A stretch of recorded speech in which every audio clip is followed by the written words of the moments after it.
ده بيحدف عليا، ابطأ استنيه بس في حارت، استنيه في حارت. جدع برافو. ليه استنيته في حارت؟ عشان في واحد جاي تاني ايه قريب مني بالظبط. او لو انا ملحقتش المح في المراية يبقى احسن ان انا استنى فين في حارت. يلا هنكمل على طول زي ما احنا. برافو. هلمح لمحة شمال على العربية اللي جاية ولا لمحة يمين؟ دي اقرب فهي تعدي، انا اقرب انا اللي اعدي بقى، يبقى انا كنت اقرب من العربية دي. برافو. ارجع ابص برضو في الميدان ناحية اليمين.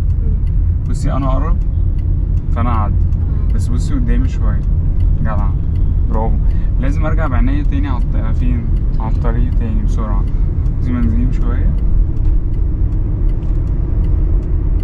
نقفل اشارة بقى.